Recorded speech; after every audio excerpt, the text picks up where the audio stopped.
अस्सलाम वालेकुम dear students. जैसा कि आप लोग जानते हैं कि हम डेमोक्रेटिक पॉलिटिक्स का चौथा चैप्टर जिसका टाइटल है इलेक्टोरल पॉलिटिक्स पढ़ रहे हैं, जिसमें हमने लास्ट वीडियो में हमने challenges before election commission of India in ensuring free and fair elections. उसमें हमने ये जाना कि कैसे कुछ लोग जिनके पास अच्छा खासा पैसा होता है, कैसे बड़ी बड़ी पार्टीज जिनके पास अच्छा खासा पैसा रहता है वो डोमिनेट करती है छोटी पार्टियों को अपने पैसे के बलबूते पे। तो एक चैलेंज रहता है इलेक्शन कमीशन ऑफ इंडिया के आगे। उसके साथ हमने ये भी जाना कि कैसे कुछ कैंडिडेट्स जिनका बैकग्राउंड जो होता है वो क्रिमिनल होता है, वो तब भी कुछ करके टिकट हासिल करने में कामयाब होते हैं बड़ी बड़ी पार्टियों से। ये भी एक बड़ा चैलेंज रहता है इलेक्शन कमीशन के आगे। उसके बाद हमने ये भी जाना कि कुछ फैमिलीज ऐसी होती है जिनको लगातार बड़ी बड़ी पार्टीज से टिकट्स मिलती रहती है। इस चीज को चेक करना ये भी इलेक्शन कमीशन ऑफ इंडिया के लिए बड़ा चैलेंज रहता है। तो ये वो दो चार बड़े बड़े चैलेंज रहते हैं इलेक्शन कमीशन ऑफ इंडिया के आगे जब वो इलेक्शन कराते हैं। आज हम ये जानेंगे कि necessity of elections in democracy, ऐसे क्या क्या जरूरत होती है जमहूरियत में इलेक्शंस की, या हम इसको importance of elections in democracy भी कह सकते हैं।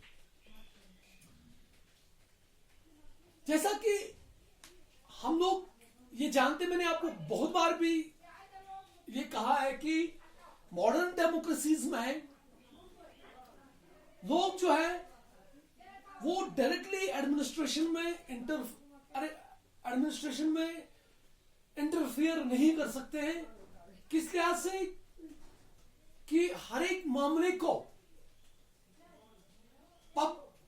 जनरल पब्लिक के सामने नहीं लाया जा सकता है। इसके लिए क्या होता है कि हम अपने रिप्रेजेंटेटिव चुनते हैं, हम अपने नुमाइंदे चुनते हैं, वो आगे जाके हमारी बात को रखते हैं, हमारी राय को आगे वो रख लेते हैं। तो ये एक चीज है जिसकी वजह से इलेक्शंस की जरूरत बन जाती है मॉडर्न डेमोक्रेसीज में। दूसरी वजह यह है कि इलेक्शन ही एक ऐसा हथियार हमारे पास रहता है जिसके जरिए से हम क्रिमिनल या अनपॉपुलर गवर्नमेंट को चेंज कर सकते हैं। अगर पब्लिक को लग रहा है कि जो प्रेजेंट गवर्नमेंट जो है वो हमारे काम अच्छे से नहीं कर पाती है, तो उनके पास एक हथियार रहता है, वो इलेक्शन होते हैं कि वो उस चीज से उनको उन कुर्सियों से उतार सकते हैं।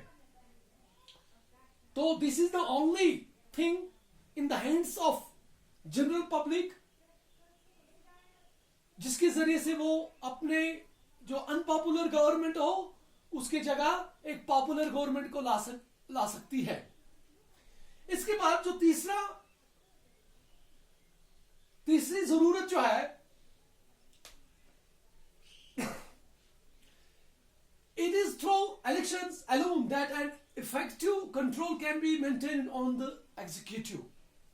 जब हम इलेक्शन कराते हैं तो लास्ट टाइम मैंने आपको यह भी बताया कि 3 man organs of the government में है लेजिस्लेटिव, एग्जीक्यूटिव एंड जुडिशरी। अगर हमने लेजिस्लेचर्स को बना लिया इलेक्शंस के थ्रू, तो उसके बाद एक एग्जीक्यूटिव आती है। तो एग्जीक्यूटिव को ठीक तरीके से प्रॉपरली फंक्शनल बनाने के लिए इलेक्शन जरूरी होते, क्योंकि जब हम रिप्रेजेंटेटिव चुनते हैं तो वो रिप्रेजेंटेटिव एग्जीक्यूटिव को एक्टिव बना लेते हैं।